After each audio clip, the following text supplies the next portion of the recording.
आगे रुक कर लेंगे अगली बड़ी खबर का, जहां बीजेपी प्रवक्ता ने केजरीवाल के निर्देश पर पलटवार किया है। दरअसल प्रवीण शंकर कपूर ने केजरीवाल के निर्देश को फर्जी बताया है, केजरीवाल के निर्देश को गैर कानूनी भी बताया है। तो बीजेपी अब लगातार हमलावर है। दरअसल आपको बता दें कि केजरीवाल के निर्देश को गैर कानूनी बीजेपी की तरफ से बताया जा रहा है। बीजेपी प्रवक्ता ने केजरीवाल के निर्देश पर पलटवार किया है। बता दें कि ईडी की गिरफ्त में है अरविंद केजरीवाल। शराब नीति घोटाला मामले में ईडी की टीम ने पूछताछ के बाद अरविंद केजरीवाल को गिरफ्तार किया था, जिसके बाद उन्हें कोर्ट में पेश किया गया। कोर्ट से रिमांड की मांग की गई और कोर्ट ने ईडी को केजरीवाल की रिमांड की मंजूरी भी दी, जिसके बाद से लगातार केजरीवाल से पूछताछ की जा रही है और तभी से ये आरोप प्रत्यारोप का सिलसिला लगातार देखने को मिल रहा है। जहां एक तरफ बीजेपी भ्रष्टाचार के खिलाफ आवाज उठा रही है, आम आदमी पार्टी को भ्रष्टाचार के मुद्दे पर घेरने की कोशिश कर रही है, वहीं आम आदमी पार्टी के तमाम कार्यकर्ता और आला नेता बीजेपी को सरकारी एजेंसियों के दुरुपयोग में घेरने की कोशिश कर रहे हैं।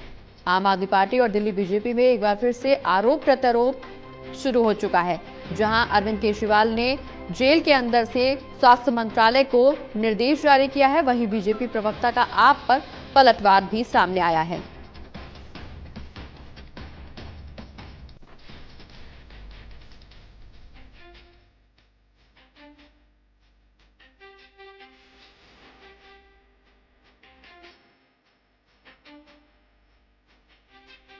कहना कि आज उनका निर्देश आया है कस्टडी से, आज उनका आदेश आया है जेल से, ये सब गैर कानूनी है। दिल्ली की जनता इस सब को समझ रही है। अरविंद केजरीवाल और आतिशी जैसे लोगों को यह समझना होगा कि कस्टडी या जेल कहीं से भी अगर वो बने ही रहना चाहते हैं मुख्यमंत्री, तो उन्हें निर्देश देने के लिए पहले न्यायालय की इजाजत लेनी होगी। जब तक उनके पास अदालत की कोई इजाजत नहीं है, तब तक उन्हें कोई निर्देश लिखित में या बातों से देने का अधिकार नहीं है। बेहतर होगा न्यायिक व्यवस्था को समझे। वो जो इतने महंगे महंगे वकील जनता के खून पैसे की कमाई से इंगेज किए हुए हैं, उनसे पूछें, उनसे समझें कि व्यवस्था क्या है।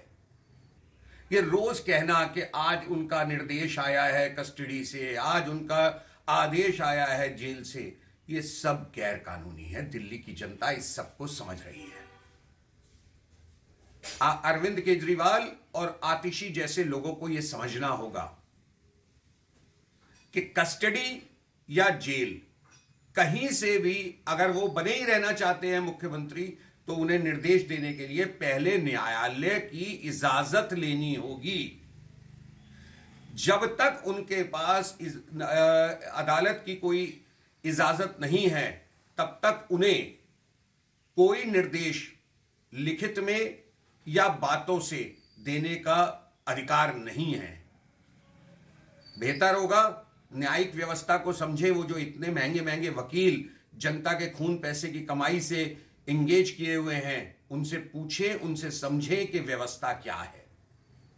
ये रोज तो वार पलटवार का दौर आम आदमी पार्टी और दिल्ली बीजेपी के बीच में देखने को मिल रहा है। हालांकि इसको लेकर सियासत भी अब तेज होती हुई नजर आ रही है। हमारी सहयोगी रिया हमारे साथ लाइव जुड़ी हुई है। रिया, जिस तरह से आम आदमी पार्टी की तरफ से लगातार बीजेपी को घेरने की कोशिश की जा रही है, हाल ही में अरविंद केजरीवाल ने देश की जेल के अंदर से देश के नाम एक और संदेश दिया है, स्वास्थ्य मंत्रालय को निर्देश जारी किए गए हैं।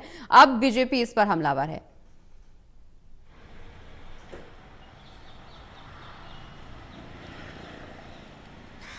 जी बिल्कुल, देखिए प्रगति, जिस तरह से हम देख रहे हैं कि अरविंद केजरीवाल जो हैं वो कस्टडी में होते हुए भी जनता के प्रति अपनी चिंता लगातार जाहिर कर रहे हैं, क्योंकि पहले हमने देखा था कि जल मंत्रालय जो है उसको लेकर निर्देश दिए गए थे और अब स्वास्थ्य मंत्रालय में जो निर्देश है उनके माध्यम से दिए गए हैं। लेकिन इसी पर बीजेपी पूरी तरीके से हमलावर हो रही है और जिस तरीके से अभी दर्शकों ने सुना भी कि दिल्ली बीजेपी के जो प्रवक्ता हैं प्रवीण शंकर कपूर, उन्होंने सीधे तौर पर ये कहा भी है है कि कस्टडी में होने के नाते उन्हें कोई भी अधिकार नहीं बनता है कि वो किसी भी प्रकार के जो निर्देश हैं वो दे। जिस भी तरीके से अब आम आदमी पार्टी के जो सीएम है वो कर रहे हैं, ये सभी चीजें फर्जीवाड़ा नजर आती हैं, क्योंकि अब उनके दायित्व में किसी भी प्रकार के निर्देश तब तक नहीं माने जा सकते हैं जब तक कि न्यायालय की मोहर उस पर ना लग जाए। इसीलिए बीजेपी का ये कहना है कि अगर वो किसी भी प्रकार के निर्देश, चाहे वो किसी भी मंत्रालय के लिए दे रहे हो या फिर जनता के प्रति अपनी चिंता को जाहिर कर रहे हो,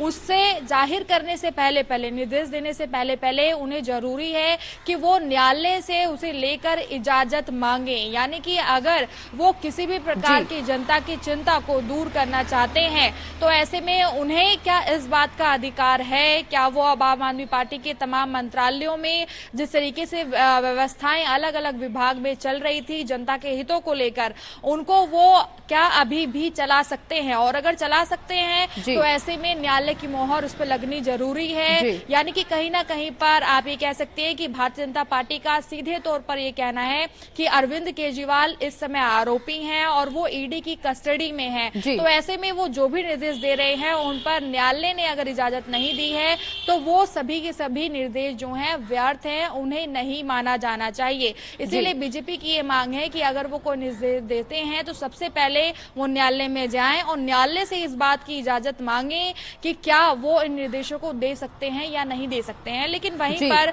आप इस पूरे मामले को एक अलग नजरिए से देखेंगी तो सीधा सीधा ये जाहिर होता है कि जिस प्रकार से आम आदमी पार्टी ने ये कहा था कि चाहे दिल्ली के सीएम कस्टडी में हो या फिर सलाखों के पीछे हो, लगातार जो आम आदमी पार्टी बिल्कुल रिया, अब निर्देश जारी किया गया है चूंकि केजरीवाल की तरफ से। अब देखना ये होगा कि बीजेपी ने जो पलटवार किया है उस पर आम आदमी पार्टी क्या कुछ प्रतिक्रिया देती है। बहुत बहुत शुक्रिया रिया, ये तमाम जानकारी हमारे दर्शकों तक पहुंचाने के लिए।